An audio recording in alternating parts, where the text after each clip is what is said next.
Hong Kong is not open yet. Then the trade between British and Chinese already happened through one single city called Guangzhou City. It's not far from here, 120 kilometers in the mouth of the Pearl River Delta. That city is the only city that can trade through with the other countries. Okay. Do you know what is the demand, the highest demand for British than China, for Chinese product? Tea, correct. Tea. We got lots of tea from China. But on the other side, China more self-sufficient. They bought some kerosene, some cotton, but still not enough. Big trade deficits. Many silver, used silver, goes to China, never back to the UK. So the merchandise in the British merchandise has to think about one product which can sell extremely good in China. They find it. Do you know what is it? Opium. Opium. Correct. Opium. Do you know opium? A drug. Drug. Yeah, they grow in India. Use big ship, sell all the way to Guangzhou, and they corrupt all the people there and sell through the whole China. So opium causes a lot of problem, whole health problem, money, social whatever. So not long, the Beijing emperor realized this caused a lot of problem. He sent a high-rank general to Guangzhou, and he collect all the merchandise, opium, including Jardine, Swire, big British company, collect all the merchandise, opium, and burn it. But just one, do you know how to burn opium? Nobody knows. He's not using fire.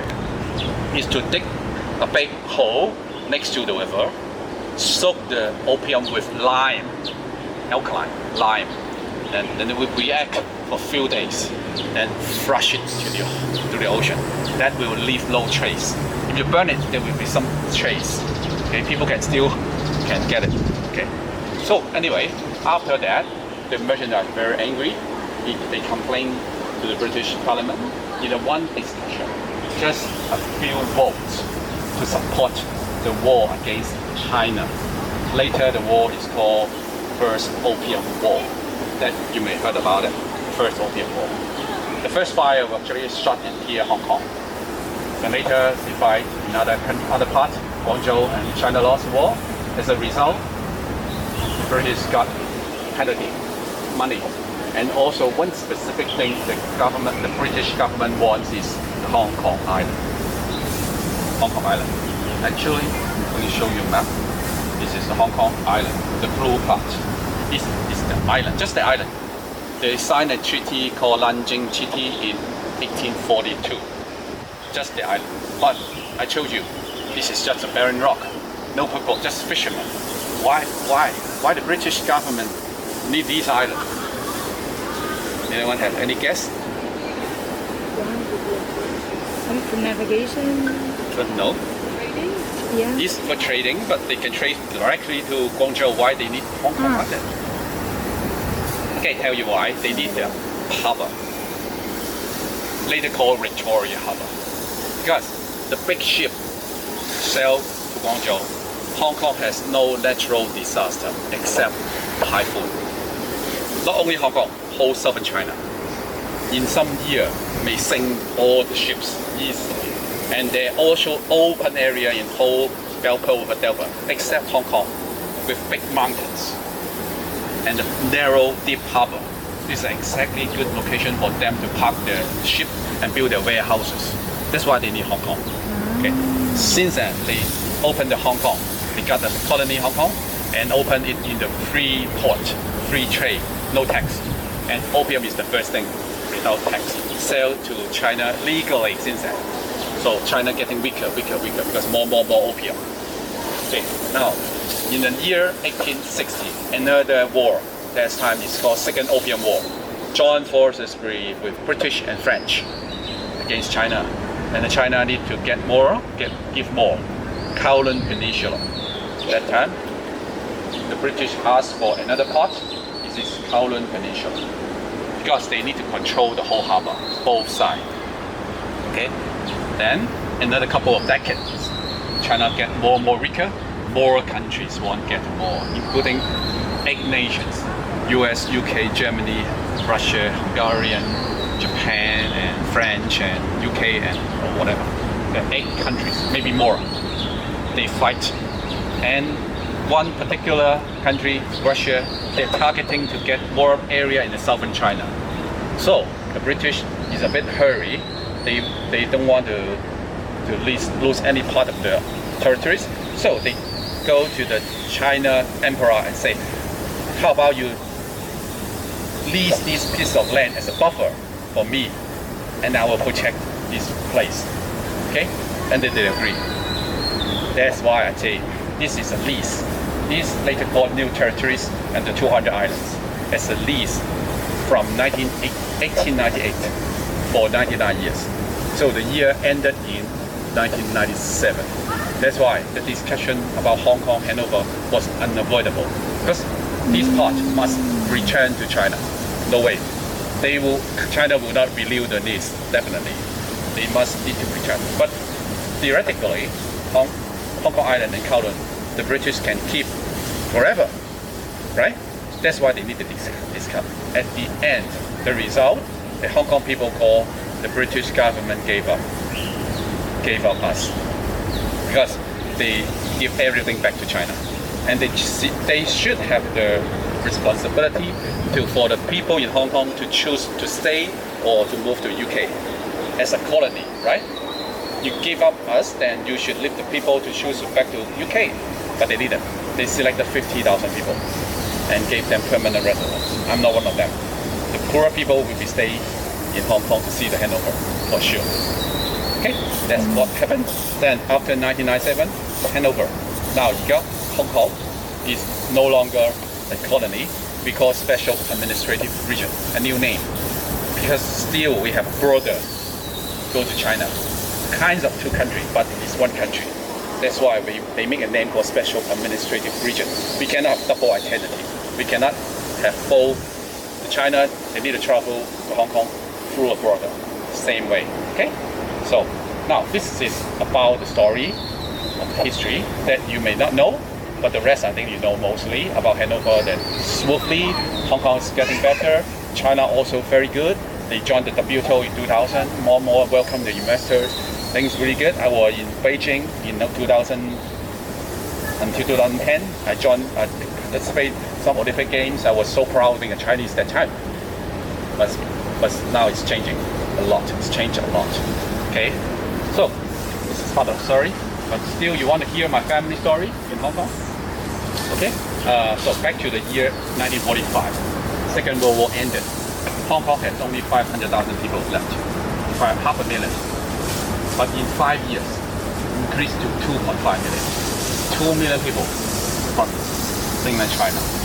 They smuggled to Hong Kong because the civil war between the nationalists and the Communist Party in China keep fighting for decades.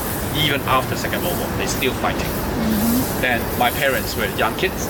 They told me they remember they were so bad that time in China. They did not have food, starved.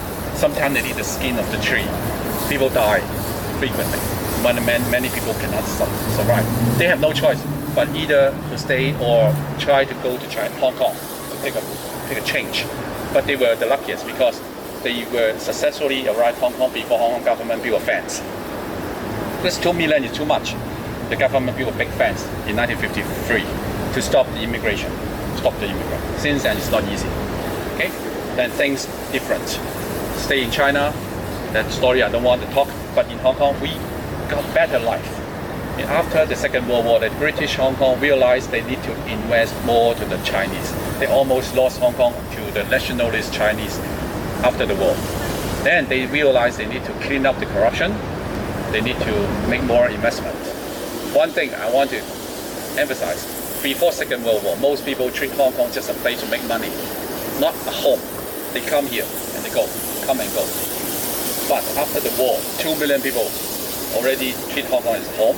They give birth, like my parents, they marry, give birth. So in the 60s, Hong Kong started to have local born exceeded the immigrant. Since then, from the 1960s, more local born. So those born, we call the made in Hong Kong, real Hong Kong people, like my generation. I enjoyed the golden age of the Hong Kong growth. In the 50s, 60s, 70s, Hong Kong invested in the industry. We make a lot of textiles. big factories, many factories, one of the biggest in the world. Big factories, textiles, and later plastic toys, plastic whatever, and then later more electronics. And Hong Kong was so famous in this one of the four-jagged tiger, we call the big factory industrial city. And then later 96 changed to the service, whatever. That's why today Hong Kong is looks so good. At least the infrastructure is good. The housing, the property, the school, we have free education until secondary school. We have free hospital, government hospital, all these things because we have the big growth from the last few decades. Okay? So now, before 1997, I got this passport. We call it British National Overseas, which means only a travel passport. No permanent residence. Okay. It's a time to remind me I have to finish the first part. This passport is now no use at all. But recently, it's getting more important. I'll tell you why. So after handover, Hong Kong is called Special Administrative Region. I got this passport. This means I have permanent residence and travel. Okay. Remember, a few years ago, what happened in Hong Kong? 2019. Then some people, not everybody, but some people, they don't feel so happy. Okay, like me. And they want to make a change. They want to go away. They want to leave. So, British government made the policy called BNO visa. BNO visa. For those like me, with the BNO, I can bring my wife and my kids, even they don't have, but I can bring them to British, to UK today even, and apply the visa. The government still will approve it, and for that I can stay British for 6 years. I will become permanent resident. This policy, Hong Kong people call it a lifeboat saving policy, because we consider this is a sinking ship. Yeah. Because of this policy, 200,000 Hong Kong people already moved to UK in the last 5 years. 200,000. And no need to be afraid from UK people. These people, they are mostly good, well-educated profession. They sold their house with millions of dollars. There are a lot of doctors, nurses, a lot of vacancy in the last couple of years because a lot of teachers, nurses, doctors, lawyers, they moved to UK. They're middle class, but they have young kids. They don't want them to raise in a non-democratic country anymore. And other 100,000 moved to Australia and Canada. They have two other policies. With you study a program, a degree program, a recognized program, they can have a fast track PR for people like from Hong Kong. So I consider as well. I renewed my passport, but at the end I didn't go because my kids are bigger, too old. They will not become permanent residents before going to the university, which I need to pay international student fee, which is maybe $1 million each Hong Kong dollar. It's too expensive. I'm there staying in Hong Kong. After I finish the university, I will consider maybe later. But after settle down, I can say emotionally I'm climbed down. Whether I will choose my life in Hong Kong or in UK, I will better choose in Hong Kong. I want to stay here and see what's happening. And if I have a chance, I will stay still talking. Otherwise, everybody will shut their mouth. Then the government can do whatever they do. It's really risky. Okay? So, I hope you like the story because it's already 12. Any questions? You want to hear? No? If not, then why we are here is called Government Hill. When the British got the Hong Kong Island, they built all the government things here. Government offices, government apartments, a church, St. John Cathedral, First Anglican Church, Mary Building, Barrack. These are all here. This is the center of the Victoria City, very important area. Okay, because we are here, why not go into the church to take a quick look? Then we'll start the second part of the tour. Okay, be careful there.